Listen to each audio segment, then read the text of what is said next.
नमस्कार, स्वागत है आपका न्यूज इंडिया में। मैं हूं आपके साथ उमंग माथुर। आपको बता दें कि कानपुर से 8 पुलिस कर्मियों को मारकर फरार हुआ कुख्यात गैंगस्टर विकास दुबे को आज मध्य प्रदेश के उज्जैन में महाकाल मंदिर से पकड़ लिया गया है। हालांकि उत्तर प्रदेश पुलिस के लिए यह शर्म की बात है कि विकास दुबे उसी के पुलिस तंत्र का इस्तेमाल करके इधर से उधर भाग रहा था। कानपुर से फरीदाबाद और फरीदाबाद से मध्य प्रदेश वो आराम से पहुंच गया। और हमारे पुलिस तंत्र का कहना है कि हमने सभी बॉर्डर्स पर तैनाती बढ़ा दी है, सुरक्षा बढ़ा दी है और चाक चौबंद व्यवस्थाएं कर रखी है। उसके बाद भी 3 जगह से फरार हुआ विकास दुबे आखिरकार आज उसने खुद को पकड़वाया है और हमारा पुलिस तंत्र और सरकारें इसका श्रेय लेने में लगी हुई है। खैर, इस पर बात करेंगे, लेकिन पहले आपको घटनाक्रम के बारे में बता दें। जिन दर्शकों ने इस समय अपना टीवी चैनल खोला उनको हम बता दें कि आज सुबह विकास दुबे, जो कि फरीदाबाद में कल उसको देखा गया था, वहां से वो निकलकर सीधे पहुंचा मध्य प्रदेश के उज्जैन।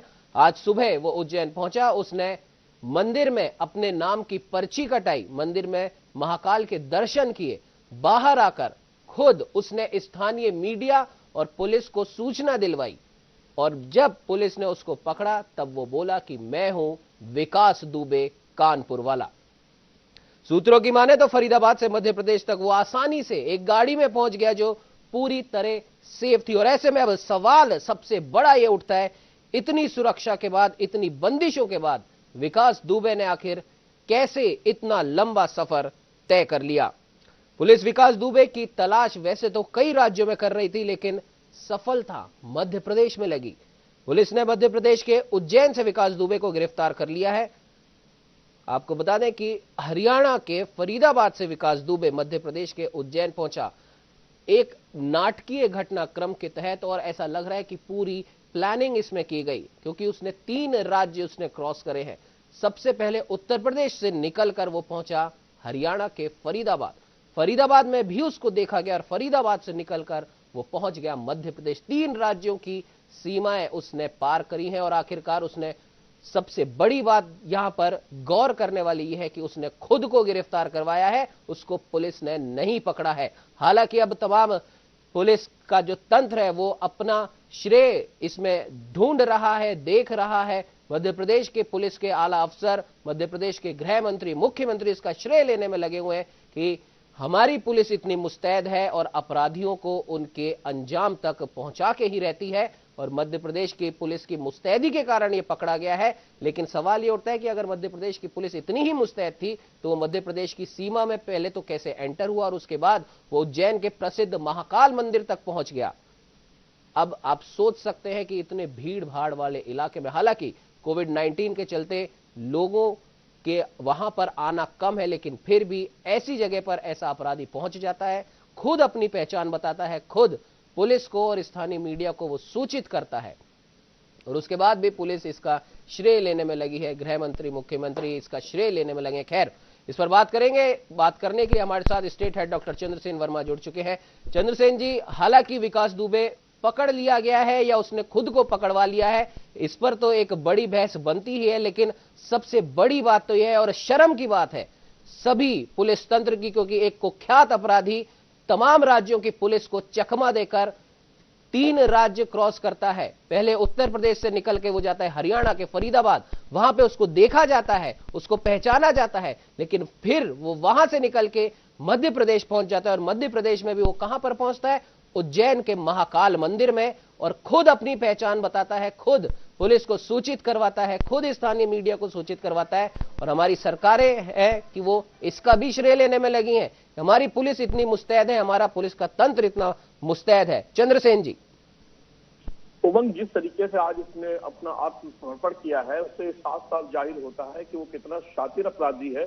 और एक बात और जाहिर होती है, उससे खाकी और खादी के कितने गहरे रिश्ते हैं, क्योंकि वो लगातार जिस तरीके से पोसता रहा, पालन पोषण करता रहा खाकी का, उससे साफ जाहिर होता है कि किस तरह की उसको ट्रेनिंग मिली है। उसको वो स्पष्ट तौर से ये भी कहा जा सकता है कि कई बड़े ऐसे अधिकारी होंगे या पुलिस का नेटवर्क ऐसा होगा जो लगातार उसको खबर देता रहा हो, वरना इतना आसान नहीं था 3 राज्यों को क्रॉस करके जाना, और इतना आसान नहीं था कि इस तरीके से उसको प्लान करना कि जिस तरीके से उसने किया। देखिए, क्रमवार अगर इस चीज को देखें तो सबसे पहले उसने वो स्थान चुना जहां पर वो सबसे ज्यादा भीड़भाड़ रहती है और धार्मिक स्थल है, सावन का महीना चल रहा है, तो उज्जैन के महाकाल मंदिर को चुना और समय देखिए कि सुबह का समय चुना जो सबसे ज्यादा भीड़ होती है, और ऐसा राज्य चुना जहां पर उसके खिलाफ एक भी मुकदमा नहीं है।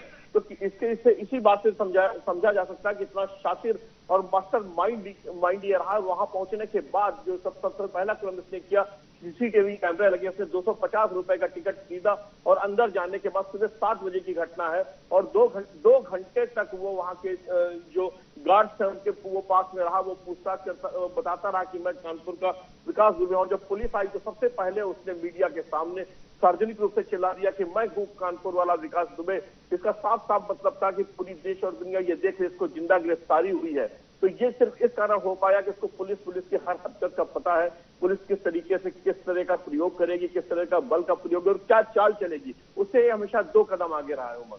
बिल्कुल चंद्रसेन जी, जिस प्रकार से आपने भी बताया, और जाहिर सी बात है इसमें कि कहीं ना कहीं कोई ना कोई पुलिस महकमे में इससे जरूर मिला हुआ है, और उसके आप देख सकते हैं कि शातिर अपराधी तो ये है ही, और सबसे बड़ी बात है कि कुछ ही दिनों में ये उत्तर प्रदेश के कानपुर का एक शातिर अपराधी आज पूरे देश में चर्चा का विषय बना हुआ है। और सबसे बड़ी बात यह है कि उसके बाद भी हमारी सरकारों को सोचना चाहिए, उनको शर्म आनी चाहिए। ये शब्द हम प्रयोग कर रहे हैं, लेकिन फिर भी ये सोचने वाली बात है कि जब पूरे मीडिया जगत को यह पता है कि किस प्रकार से उसने खुद ने अपने आप को पकड़वाया है, उसके बाद भी श्रेय लेने में लगे हुए हैं, सबके सब इस बात का श्रेय लेने में लगे हैं। मध्य प्रदेश के सरकारी तंत्र इतना मजबूत है, मध्य प्रदेश की पुलिस इतनी मजबूत है कि यहां से कोई अपराधी भाग के नहीं जा सकता। हमारी पुलिस की मुस्तैदी ने इसको पकड़ा।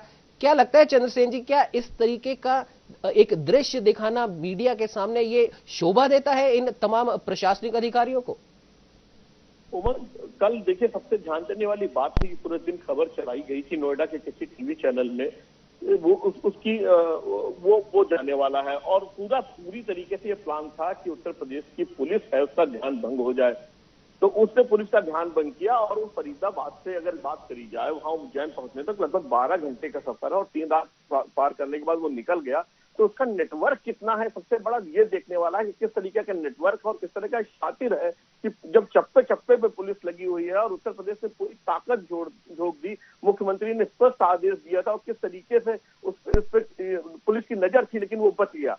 और देखिए किस तरीके से इसके खाकी के रिश्ते साफ साफ नजर आते हैं, जो सूत्र बताते हैं। जिस समय लॉकडाउन था सब घर के अंदर थे, तो पूरे समय लॉकडाउन के समय पूरे आसपास के थानों की पुलिस इसके घर पे शाम को जमा होती थी, मजमा होता था, शराब के दौर चलते थे, वहां पर पार्टी होती थी। और अगर हम सिर्फ अब खादी की बात करें तो जब ये इसका एक वीडियो देखे 2017 का, उसमें किस तरीके से ये भारतीय जनता पार्टी के विधायकों का नाम ले रहा है जो उसके सरपरस्त थे, जिनके हाथ जिसके साफ साफ मीडिया में बोला कि उसके सर पे किसका हाथ है। उससे पहले का एक अगर वीडियो देखिए तो उसने मायावती से अपने रिश्ते बताए। उसने कहा कि बसपा में मैं 12 साल रहा हूं और बसपा की जो मुखिया है मायावती उसको नाम से बुलाती हैं, उसको पहचानती हैं और वो कहते हैं विकास तेरे साथ गलत हो रहा है। और अभी कल की अगर हम घटना की बात करें तो समाजवादी पार्टी को लीजिए, इसकी पत्नी को आजीवन सदस्यता प्राप्त थी। तो अगर हम तीनों बड़ी प्रमुख पार्टियों की बात करें तो देखिए कितने नजदीकी रिश्ते रहे हैं और खाकी के क्या रिश्ते रहेंगे, ये किसी से छिपा हुआ नहीं है। किस तरीके से विकास दुबे की उंगलियों पर पुलिस नाचती थी। और जब बिल्कुल चंद्रसेन जी, माफ कीजिएगा, आपको बीच में रोक रहा हूं। विकास दुबे को लेकर एक अपडेट यहां पर आ रही है। दोपहर 12:30 बजे विकास दुबे को कोर्ट में पेश करेगी मध्य प्रदेश पुलिस। कोर्ट में पेशी के बाद उत्तर प्रदेश पुलिस लेगी रिमांड पर। विकास दुबे की गिरफ्तारी के बाद अब उत्तर प्रदेश पुलिस में कानपुर के बड़े अफसरों पर एक्शन की बारी। मुख्यमंत्री योगी ने डीजीपी और अपर मुख्य सचिव गृह समेत तमाम सीनियर अफसरों को तलब किया है। हमारे साथ में इस समय मेरे सहयोगी भानु दीक्षित भी जुड़ चुके हैं, हमारे विशेष संवाददाता शेखर आनंद त्रिवेदी भी जुड़ चुके हैं। भानु, क्या कुछ इस पूरे घटनाक्रम पर आप बोलना चाहेंगे? बिल्कुल, देखो उमंग, ये जो पूरा घटनाक्रम है ये कहीं ना कहीं एक प्री प्लान लगता है। जो विकास दुबे था उसने सोचा काल की शरण में जाने से अच्छा है महाकाल की शरण में जाऊं और अपनी गिरफ्तारी वहां से दूं, क्योंकि उसे पता था कि अगर उत्तर प्रदेश में वो कहीं पर भी सरेंडर करता है, कहीं पर भी किसी भी जिले में किसी भी कोने में, उसका एनकाउंटर निश्चित था। और ये बात उसके दिलो दिमाग में पूरी तरह हावी थी कि अब मेरा एनकाउंटर कर दिया ही जाएगा। उसको किसी भी तरह से उसके 5 साथियों का एनकाउंटर हो चुका है, उसको किसी भी तरह से अपना एनकाउंटर टालना था। इसलिए उसने एक ऐसी जगह चुनी जहां ज्यादा से ज्यादा भीड़ हो, ज्यादा से ज्यादा आम जनता हो, ज्यादा से ज्यादा वो लोगों को यह दिखा सके कि देखो मैं खुद से सरेंडर हो गया हूं, इन्होंने मुझे पकड़ लिया है। आप उसके वो अंतिम शब्द भी सुनिए, उसके वो शब्द भी सुनिए जो उसने कहा था कि मैं विकास दुबे हूं कानपुर वाला। फिर जोर देकर वो कहता है इन्होंने हमें पकड़ लिया है, यानी कि मैं पकड़ाया जा चुका हूं, अब मेरा एनकाउंटर अगर होता है तो जिम्मेदार ये लोग होंगे, क्योंकि मैंने खुद को इनको समर्पित कर दिया है, खुद सरेंडर कर दिया है, इन्होंने मुझे पकड़ लिया है। वो एक बात अलग है कि इसके बाद भी प्रशासन अपनी वाहवाही लूटने के लिए अब खुद क्रेडिट ले रहा है कि देखिए हमने उसको गिरफ्तार कर लिया, हालांकि उसने खुद को गिरफ्तार करवाया है, खुद सरेंडर किया है विकास दुबे ने।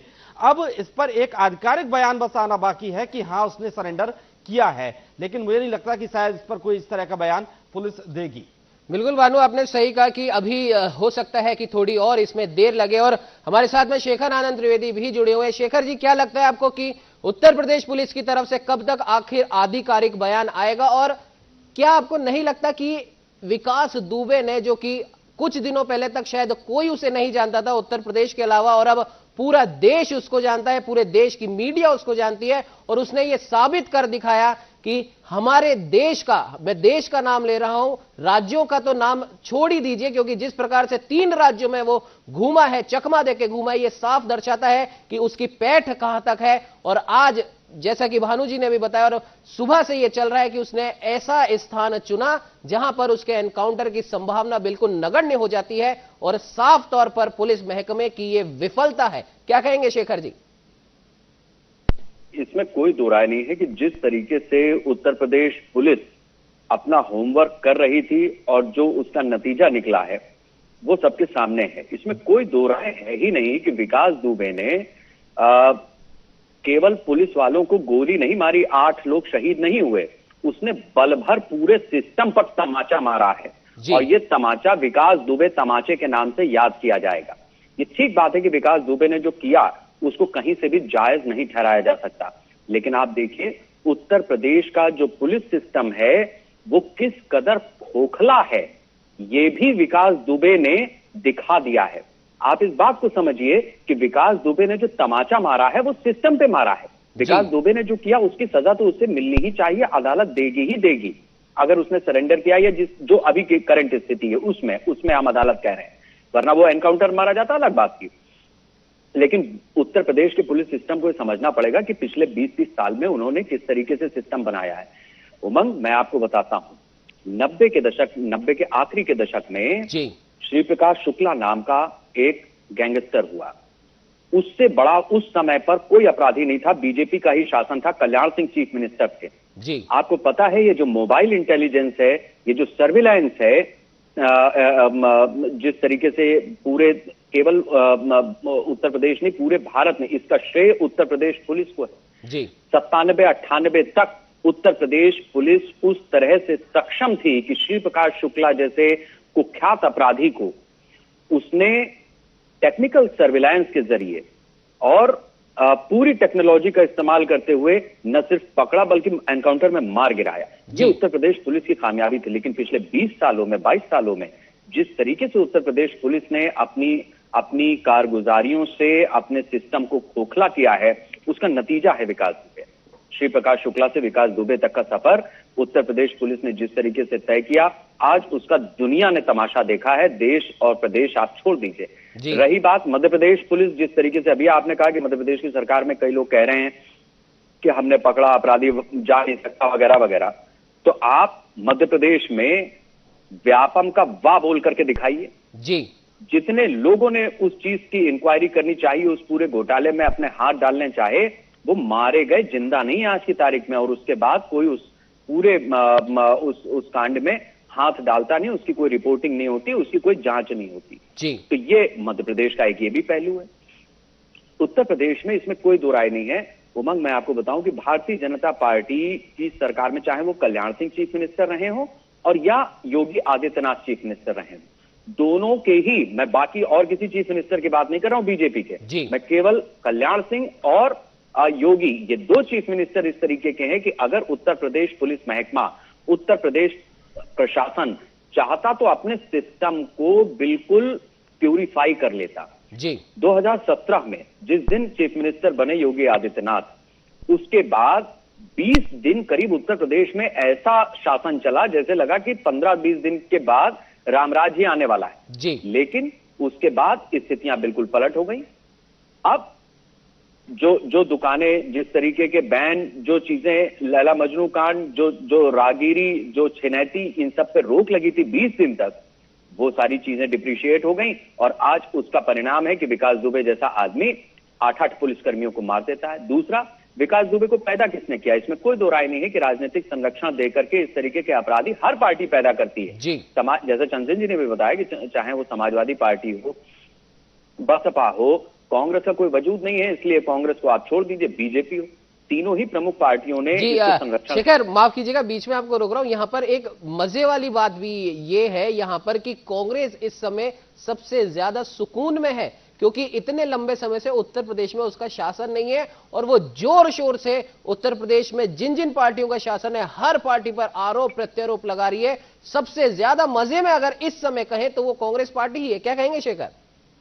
वो इसलिए कर रही है क्योंकि पिछले 20-30 साल से, मतलब आज 30-32 साल से उत्तर प्रदेश में वो शासन से दूर है जी। 2002-03 से लेकर के और 2007 तक जो मुलायम सिंह की सरकार चली, उसमें कांग्रेस पार्टनर थी और उस पार्टनरशिप का ही उसमें, इसलिए कांग्रेस को आप दोषी ऐसा नहीं है कि उसको छोड़ देंगे जी। और उसी सरकार में ये संतोष शुक्ला का जो हत्याकांड था, विकास दुबे जिस प्रकरण से लाइमलाइट में आया था, वो पूरा प्रकरण दबाया गया, थाना बदला गया, पूरी फाइलें गायब की गई वगैरह वगैरह।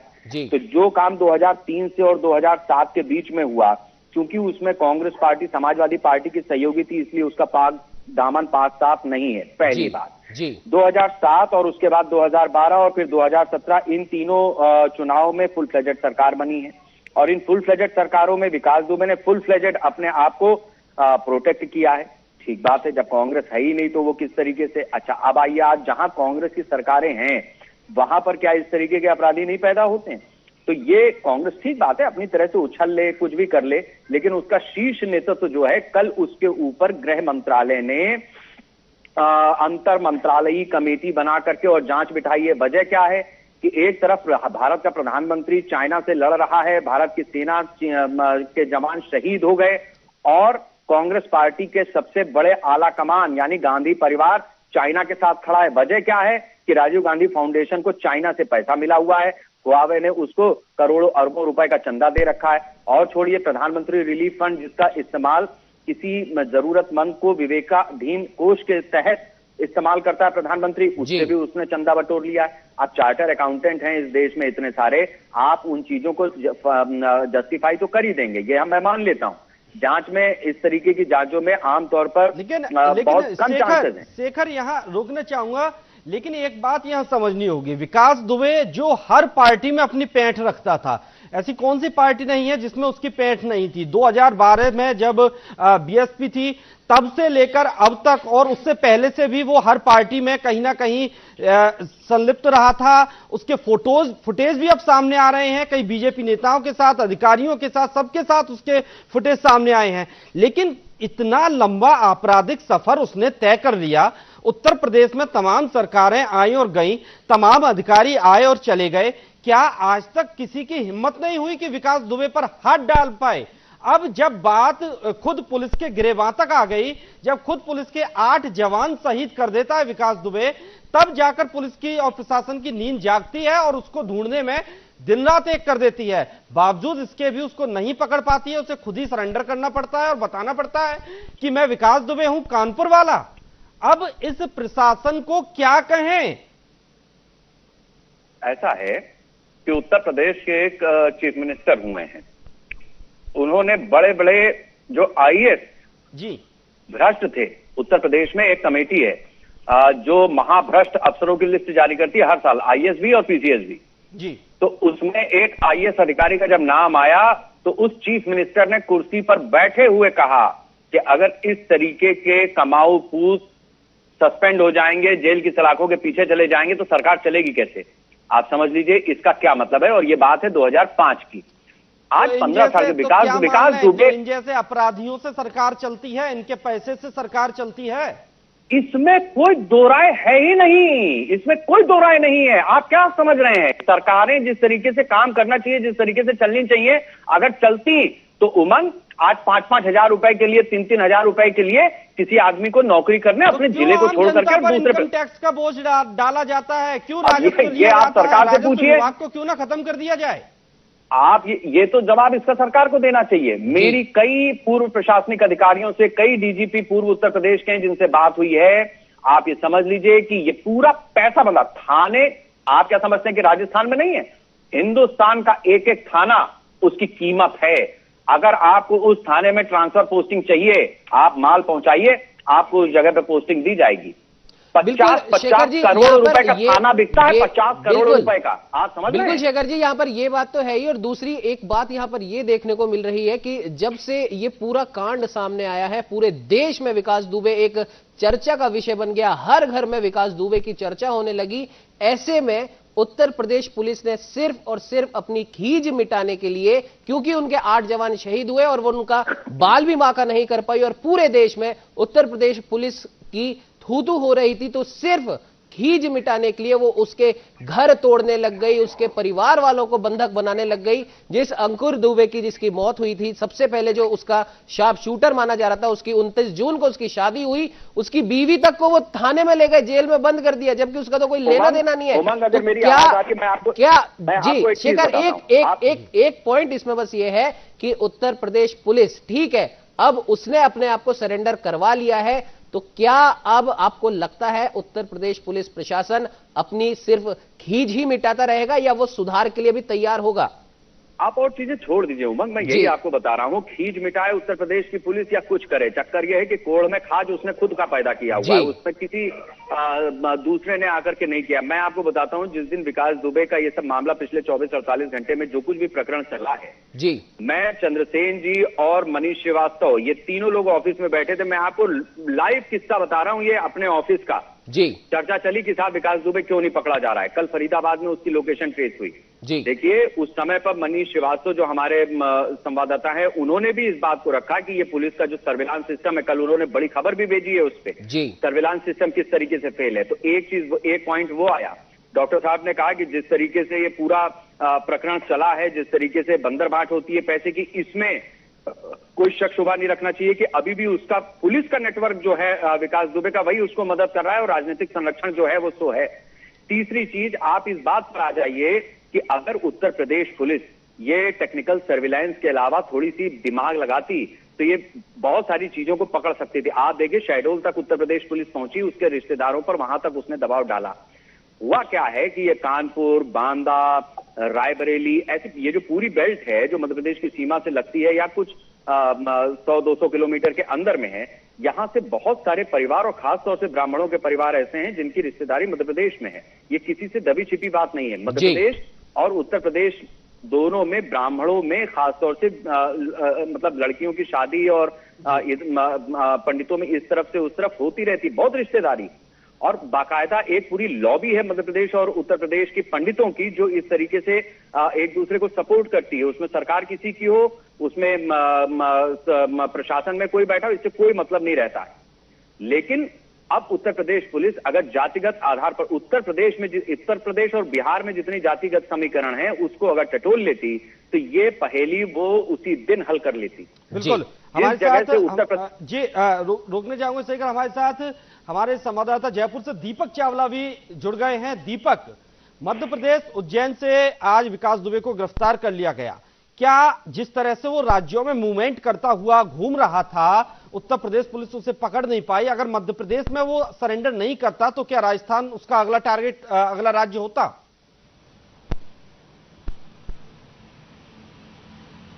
देखिए बिल्कुल भानु, विकास दुबे जिंदा या मुर्दा पुलिस को चाहिए था। बात यूपी पुलिस की नहीं थी, बात यहाँ पर पूरे भारतीय पुलिस की थी। उसने हमारे 8 जवानों को गोली मारकर हत्या की है, उन्हें शहीद किया है। वो सिर्फ यूपी पुलिस की बात नहीं थी, वो पूरे भारतीय पुलिस की बात थी। और हर भारतीय पुलिस, चाहे वो यूपी की हो, चाहे वो मध्य प्रदेश की हो, चाहे राजस्थान की पुलिस हो, हर राज्य की पुलिस अलर्ट मोड पे थी, क्योंकि वो बदमाश है, बेहद हार्डकोर और शातिर बदमाश है। वो कहीं भी किसी भी रास्ते से जा सकता था, और हुआ ऐसा ही। एक दिन पहले ये चर्चा चल रही थी कि वो उसकी लोकेशन जो है वो राजस्थान में हो, राजस्थान में आ सकता है। इसके बाद राजस्थान पुलिस अलर्ट थी, लेकिन सवाल बड़ा ये है कि आखिर वो यूपी से, कानपुर से उज्जैन पहुंचा तो पहुंचा कैसे? क्योंकि उज्जैन यूपी से ऐसा नहीं है कि 5 मिनट का रास्ता या 2 मिनट का रास्ता है, काफी लंबा रास्ता है। यहाँ पर एक अपडेट आई है, शहीद देवेंद्र मिश्रा के रिश्तेदार ने आरोप लगाया है कि ऐसे कोई गिरफ्तारी नहीं होती है। मौत से बचाने के लिए बड़े स्तर पर सेटिंग कोई आरोपी ही कर सकता है। ऐसा आरोपी जिस पर जघन्य अपराध का आरोप हो, जो 8 पुलिस वालों को मार के भागा हो, वो ऐसे ही साधारण तरीके से महाकाल के मंदिर में फ्रीली घूम नहीं सकता। वहां पर खड़े होके फोटो वो खिंचवा रहा है,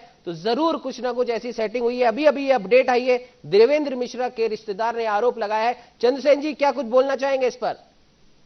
जी बिल्कुल उमंग, ये बिल्कुल सही है कि यह फरीदाबाद से अगर उज्जैन का रास्ता हम तय करें तो लगभग 12 घंटे का सफर होता है। और कई बैरियर पे जब उसके पोस्टर चिपकाए गए हैं और मीडिया के जरिए वो चर्चित चेहरा है, बच्चा आज इसके विकास दुबे को पहचानता है। वैसे समय पे ये लगातार बॉर्डर क्रॉस करता रहा, लगातार घूमता रहा, पकड़ा नहीं गया। तो इससे इसी बात का अंदाजा लगाया जा सकता है वो कितना शातिर है, उसका नेटवर्क कितना कैसा रहा होगा कि हर पल की उसको खबर थी। और ये जिस तरीके से इसने वो जगह चुनी कि वो महाकाल का मंदिर है, बिल्कुल सोची समझी साजिश थी। और एक अपडेट में आपको ये दे दूं कि लखनऊ के 2 वकील अपनी निजी गाड़ी से उज्जैन गए थे और पुलिस से उनसे पूछताछ शुरू कर दी गई है। और जाहिर है वो नेटवर्क इसको तलाशने की कोशिश की गई है कि उन वकीलों का संबंध विकास दुबे से था कि नहीं था। और इसके अलावा भी जो उसका उज्जैन में जो मध्य प्रदेश में जो नेटवर्क है उसकी भी तलाशने की बात है। और सूत्र ये बताते हैं कि तिवारी नाम का आदमी था जिसने वहां तक इसको पहुंचाया है और उसी ने उसको उज्जैन में ठहराया है।